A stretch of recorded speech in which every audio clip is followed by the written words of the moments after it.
नमस्कार, आप देख रहे हैं RN9 न्यूज और मैं हूं आपके साथ संध्या बेस्ट। चलिए फटाफट अंदाज में देखते हैं टॉप 20 खबरें।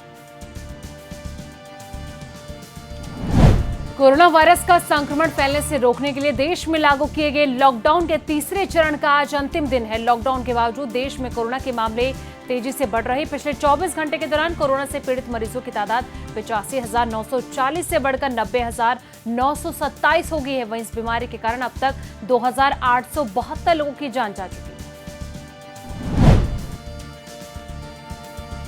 वित्त मंत्री निर्मला सीतारमण ने 20 लाख करोड़ रुपए की आर्थिक पैकेज से जुड़ी 5वीं और आखिरी चरण की किश्त जारी की, जिसमें उन्होंने कहा कि प्रधानमंत्री ने कहा था कि आपदा को अवसर में बदलने की जरूरत है। उसी के मुताबिक ये आर्थिक पैकेज तैयार किया गया।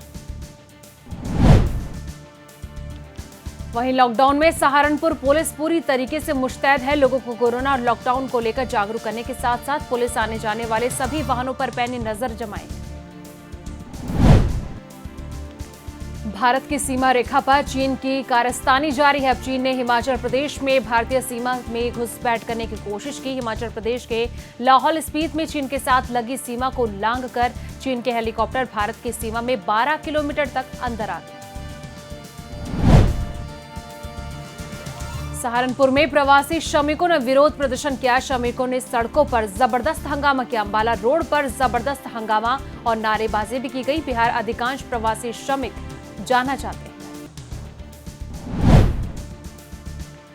कोरोना वायरस महामारी को लेकर लागू लॉकडाउन की वजह से गरीब और भूखमरी से परेशानी प्रवासी श्रमिकों का पलायन लगातार जारी है। वहीं दूसरी तरफ काफी संख्या में लोग इसकी मदद को भी सामने आ रहे हैं। ऐसे ही लोगों में एक है कांग्रेस नेता इमरान मसूद। वह लॉकडाउन के शुरुआती दिनों से ही अपनी टीम के साथ लोगों की मदद में जुटे हैं। संभल में बिजली विभाग के खिलाफ आक्रोशित लोगों ने जमकर नारेबाजी की है। बताया जाता है कि यहां 6 दिन पहले पोल से गिरकर एक संविदा कर्मचारी घायल हुआ था, जिसके इलाज के दौरान मौत हो गई, जिससे नाराज परिजनों ने इलाके में हड़कंप मचा है। बिजनौर में कार्ड धारकों ने सोशल डिस्टेंसिंग की जमकर धज्जियां उड़ाई। जहां राशन की दुकान पर लोगों ने जमकर धज्जियां उड़ाई गई। साथ ही क्लस्टर जोन में भी पालन नहीं हो रहा। बाराबंकी में 48 घंटे के अंदर कोरोना के 18 नए मरीज सामने आए हैं। बावजूद इसके लोग कोरोना को हल्के में ले रहे। लॉकडाउन के बाद भी बाजार में लोगों का आवागमन नियमित रूप से जारी है। वहीं बाजार जाने वाले लोग सोशल डिस्टेंसिंग को लेकर भी सजग नहीं दिख रहे।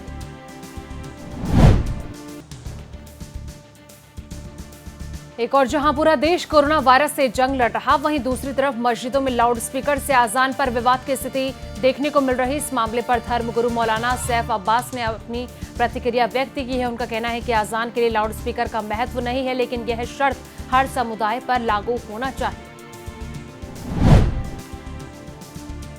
कानपुर में 3 साल की बच्ची की दूसरी रिपोर्ट नेगेटिव आई है। बता दें कि बच्ची की कल काशीराम अस्पताल से छुट्टी होगी, जहां बच्ची के पिता भी कोरोना पॉजिटिव थे और वो सिपाही के पद पर तैनात थे। अब बच्ची के पिता और बच्ची डिस्चार्ज हो गए हैं।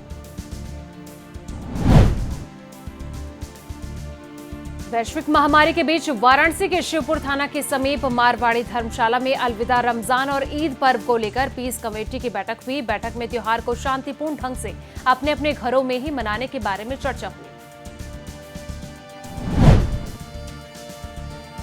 अयोध्या जनपद के शहर इमाम मौलाना शमसूल कादरी ने अलविदा की नमाज अदा करने में और ईद की नमाज ईदगाह में पढ़ने के लिए जिला प्रशासन ने अनुमति मांगी है।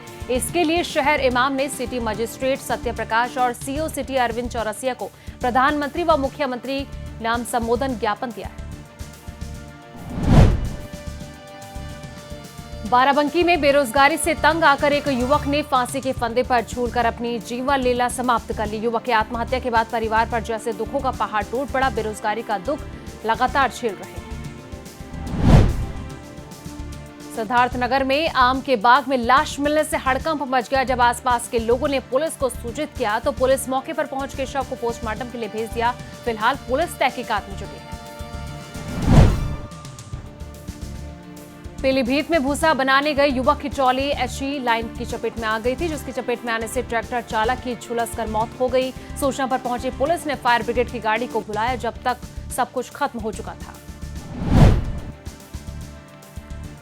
कानपुर में प्रवासी मजदूर की तड़प कर मौत होगी, जहां इलाके में हड़कंप मच गया। बता दें कि मजदूर अपने परिवार के साथ मुंबई से बहराइच जा रहा था, जहां तबीयत खराब होने पर अस्पताल में उसे भर्ती कराया गया।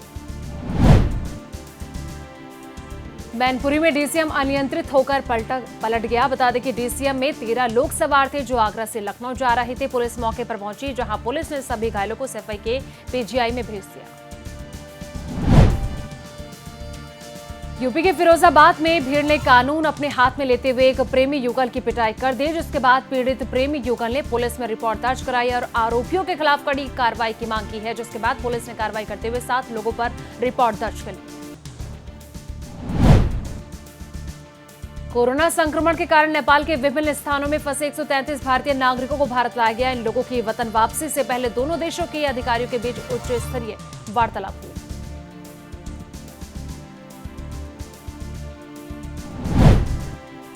फिलहाल टॉप 20 खबरों में इतना ही, लेकिन बाकी तमाम खबरों के लिए देखते रहिए RNI न्यूज। खबरों में बने रहने के लिए RNI की फेसबुक, ट्विटर, इंस्टा और यूट्यूब को सब्सक्राइब करें।